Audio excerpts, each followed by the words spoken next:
Discovery IAS के assess yourself with CBP Srivastava course में आपका स्वागत है। एक कदम सफलता की ओर। यह करेंट अफेयर्स पर आधारित यूनिक कोर्स यूपीएससी मुख्य परीक्षा के लिए महत्वपूर्ण है। यह कोर्स आपको समाचार पत्रों का प्रभावी उपयोग, सामान्य अध्ययन के लगभग 80% पाठ्यक्रम को समझने में सहायक एवं निबंध लेखन में सहायक होगा।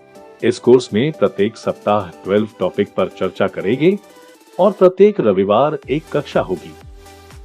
52 रविवार 12 टॉपिक 624 टॉपिक पर उत्तर लेखन अभ्यास। इस कोर्स में ऑनलाइन एवं ऑफलाइन कक्षाओं की सुविधा भी उपलब्ध है। ऑफलाइन कक्षा क्लासरूम में प्रति रविवार सुबह 11 बजे 2 कक्षा निःशुल्क। ऑनलाइन कक्षा डिस्कवरी आईएएस के ऐप पर मिलेगी प्रति रविवार सुबह 11 बजे 2 कक्षा निःशुल्क।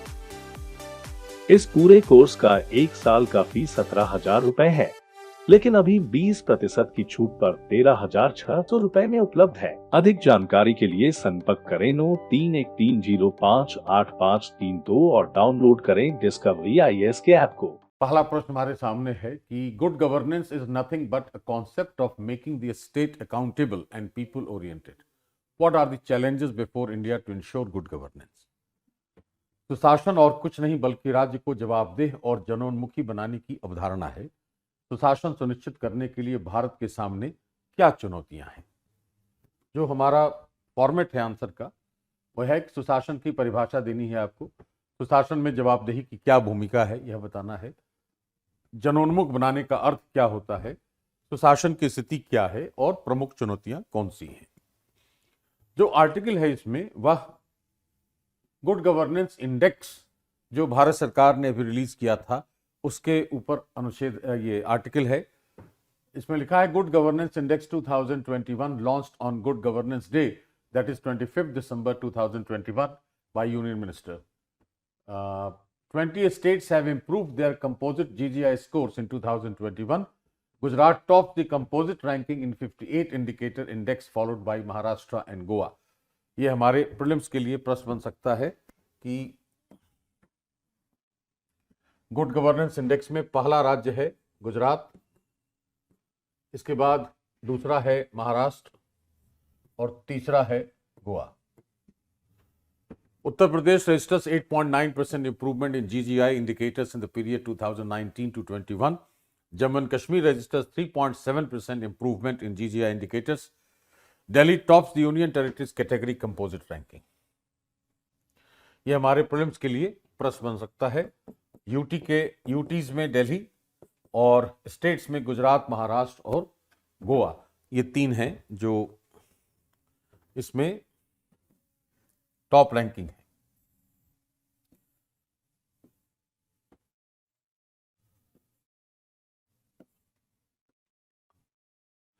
इसमें बहुत सारी बातें यहां लिखी हैं। द सेक्टर्स ऑफ जीजीआई 2020-21 आर, ये इसका डिटेल्स है। उसके पहले हम लोग बात कर लें गुड गवर्नेंस को लेकर थोड़ा, और उसके बाद फिर आगे देखें कि क्या उसका अर्थ है। क्वेश्चन 1 है,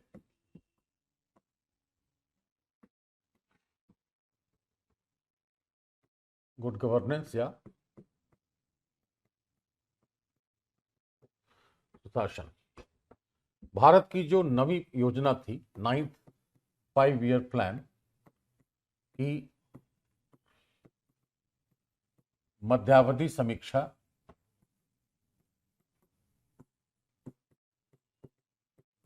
के दस्तावेज में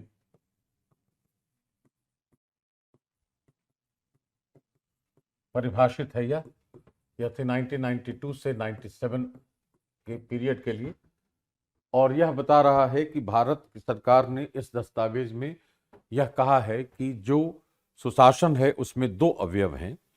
एक है कि जो हमारा डेवलपमेंट आउटकम्स है वह अधिकतम हो, और जो हमारी सेवा आपूर्ति है वो सबसे प्रभावकारी हो।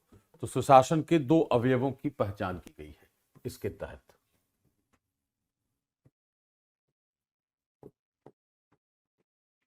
पहला है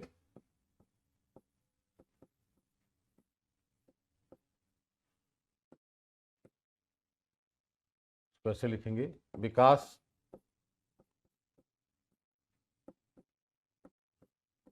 के परिणामों का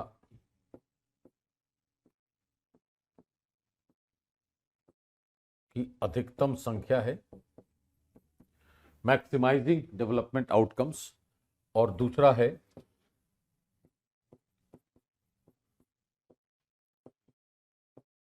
सेवा आपूर्ति की प्रभाविता। ये दो अवयव हैं जब गुड गवर्नेंस सुनिश्चित करते हैं भारत सरकार की नवी पंचवर्षीय योजना के अनुसार। अब सुशासन के स्वरूप अगर देखें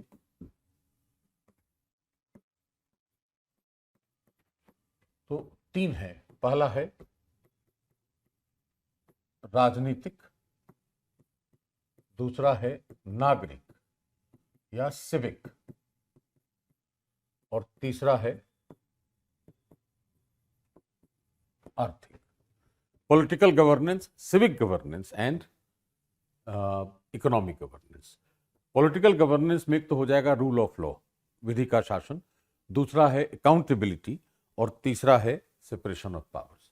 तो राजनीतिक में तीन आयाम हो गए, एक विधि का शासन, दूसरा शक्तियों का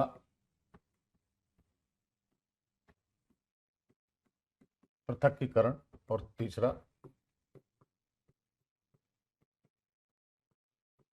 जवाबदेही है, अकाउंटेबिलिटी है। इसके बाद जो नागरिक शासन है उसमें एक तो बहुत महत्वपूर्ण बात है कि बहिष्करण की समस्या का समाधान होना चाहिए और समावेशन होना चाहिए, पहला। दूसरा है कि समुदायों को सशक्त बनाने की जरूरत है, और तीसरा है अधिकारों का संरक्षण होना चाहिए। तो इसमें भी तीन बातें हैं, एक है अधिकार संरक्षण, दूसरा है समुदायों का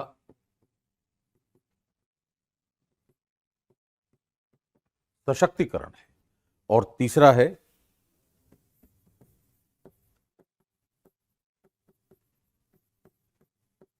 बहिष्करण की समाप्ति। ये अगर हो गया तो नागरिक शासन हो जाएगा।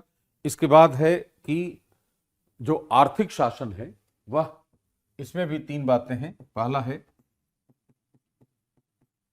बाजार की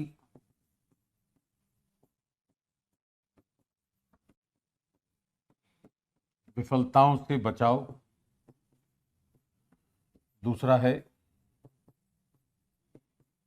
आर्थिक व्यवहार्यता एवं स्थायित्व, और तीसरा है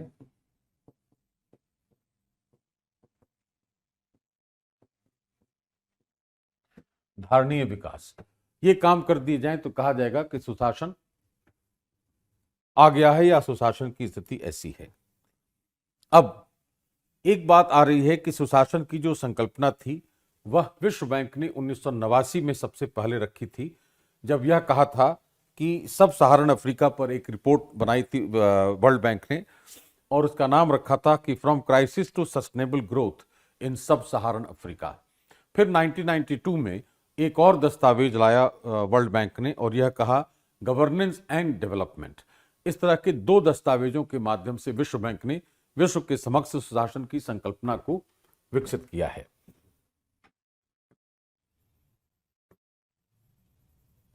वर्ल्ड बैंक है 1989 में फ्रॉम क्राइसिस टू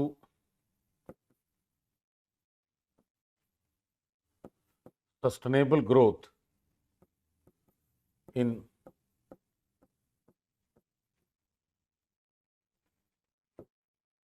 सब सहारन अफ्रीका, और ये 1992 में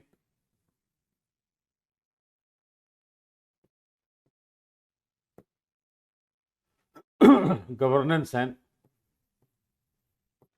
डेवलपमेंट, ये 2 दस्तावेज थे जिनके आधार पर यह कार्य किया विश्व बैंक ने। और जो 1989 का दस्तावेज है उसके 4 पॉइंट आप नोट कर लीजिए। एक है पब्लिक सेक्टर मैनेजमेंट, सार्वजनिक क्षेत्र का प्रबंधन होना चाहिए। दूसरा, जवाबदेही होनी चाहिए। तीसरा, सूचना और पारदर्शिता होनी चाहिए। और चौथा है कि विकास के लिए एक विधिक ढांचा होना चाहिए।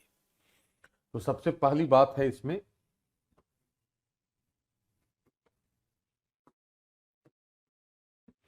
चार बातें इसमें आ जाती हैं।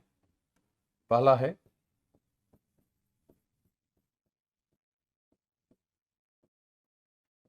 सार्वजनिक क्षेत्र प्रबंधन। दूसरा, विकास का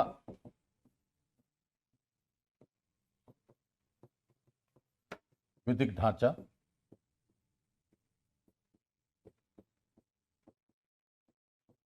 तीसरी, जवाबदेही। चौथा है सूचना एवं पारदर्शिता। ये 4 बातें हैं 1989 के दस्तावेज में। और 92 में जब गवर्नेंस एंड डेवलपमेंट की बात कर रहा है वह, तब उसमें उसने यह कहा कि अकाउंटेबिलिटी होनी चाहिए, रूल ऑफ लॉ होना चाहिए, इसके अलावा ओपननेस होनी चाहिए और ट्रांसपेरेंसी होनी चाहिए।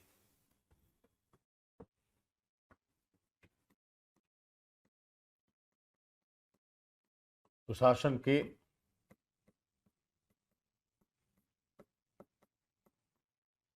अनिवार्य तत्व, एक हो गया जवाबदेही। दूसरा है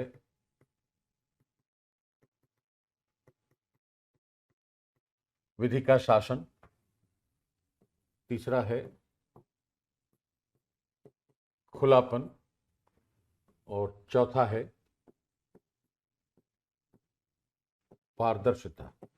सरकार का हस्तक्षेप कम होना चाहिए। खुलापन का मतलब वही हो रहा है, सरकार का हस्तक्षेप कम होना चाहिए। अब जनोन्मुख शासन कैसे होगा? तो जनोन्मुख शासन होने का मतलब है कि जनता और राज्य के बीच की अंतःक्रिया बेहतर होनी चाहिए। Interaction between state and citizen एक अच्छा होना चाहिए और ग्रीवांस रिड्रेसल होना चाहिए। और उसके लिए हमें करना क्या होगा कि हमारा जो रेगुलेशन है वो बेहतर होना चाहिए। तो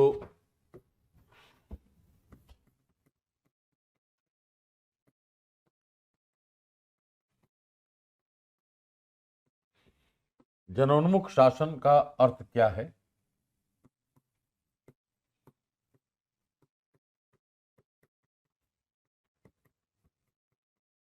राज्य नागरिक अंतःक्रिया का उच्च स्तर, सबसे महत्वपूर्ण तो यही है। और दूसरा है सुदृढ़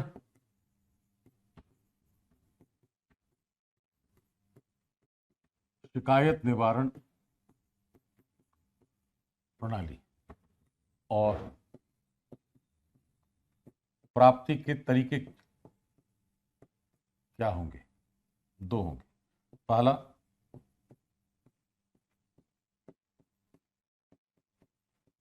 सिविल समाज की भूमिका में वृद्धि एक, और दूसरा है सुदृढ़ एवं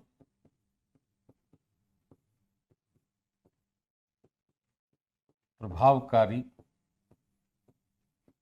नियमन।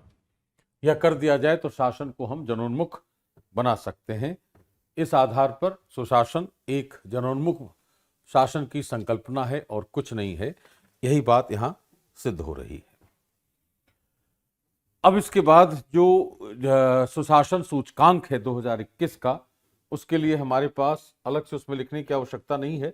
यहीं पर बात कही गई है कि जो जीजीआई इंडेक्स है उसमें जो सेक्टर्स हैं, एक है एग्रीकल्चर एंड एलाइड सेक्टर्स, दूसरा है कॉमर्स एंड इंडस्ट्रीज, तीसरा है ह्यूमन रिसोर्स डेवलपमेंट, चौथा है public health, public infrastructure and utilities, economic governance, social welfare and development, judicial and public security, environment and 10 citizen centric governance. तो 10 इसके sectors हैं, 10 sectors पर आधारित है यह, और 4 कैटेगरीज हैं स्टेट्स के। Other states group A, other states group B, north east and hill states and 4th union territories. ये 4 कैटेगरीज हैं। ये सब हमारे प्रीलिम्स के लिए इंपॉर्टेंट एरिया है प्रश्न के। अब जो रैंक है वह हमने अभी देखा है कि Gujarat, Maharashtra, Goa top the composite rank score covering 10 sectors, और उसके बाद कुछ आंकड़े दिए गए हैं इसमें। तो सुशासन के बारे में इस तरीके से चर्चा कर ली गई है, और सुशासन सूचकांक इसमें हमारे लिए यहाँ पर चार्ट दिया हुआ है आपकी बुकलेट में, वो आप देख सकते हैं आसानी से, और उसके हिसाब से हम इसका अध्ययन कर सकते हैं। अब इसमें हमारे लिए एक और है जो सुशासन के लिए बहुत महत्वपूर्ण संकल्पना है, वह है प्रगति प्लेटफॉर्म है।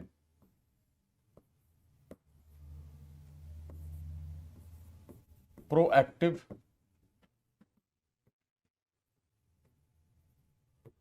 गवर्नेंस एंड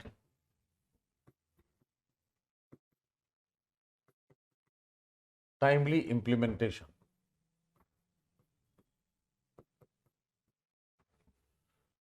इसमें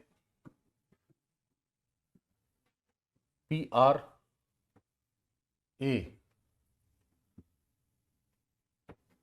G एंड टाइमली इंप्लीमेंटेशन। ये हो गया PRAGATI, प्रगति प्लेटफॉर्म हो गया, जो गुड गवर्नेंस के लिए नाम ही से पता चल रहा है कि हम क्या चाहते हैं। पहलकारी शासन है और समय पर उसका क्रियान्वयन है। तो आगे बढ़कर शासन को कार्य करना है जनता के कल्याण के लिए, जिसमें जियो स्पेशियल डेटा, वीडियो कॉन्फ्रेंसिंग और डिजिटल डेटा मैनेजमेंट, ये 3 तकनीकों का प्रयोग करता है।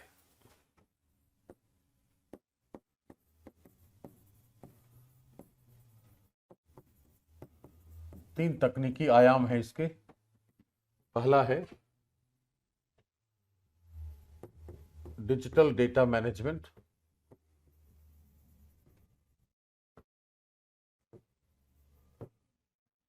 दूसरा है वीडियो कॉन्फ्रेंसिंग, और तीसरा है जियो स्पेशियल डेटा।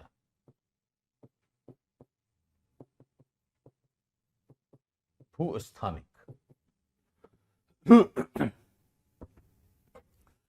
यह 3 टियर, 3 स्तरीय है। सबसे पहले प्रधानमंत्री सबसे उच्च स्तर पर, उसके नीचे संघीय मंत्रालयों के सचिव, और उसके नीचे है राज्यों के मुख्य सचिव। 2015 से कार्यरत है, और प्रत्येक माह के चौथे बुधवार को प्रगति दिवस कहा जाता है। उस दिन मॉनिटरिंग की जाती है और यह देखा जाता है कि किस जगह क्या काम हुआ है, या इस आधार पर हम पहले प्रश्न का उत्तर आसानी से लिखें। इस पूरे कोर्स का 1 साल का फीस 17,000 रुपए है, लेकिन अभी 20% की छूट पर 13,600 रुपए में उपलब्ध है। अधिक जानकारी के लिए संपर्क करें 9130588532 और डाउनलोड करें डिस्कवरी IAS के ऐप को।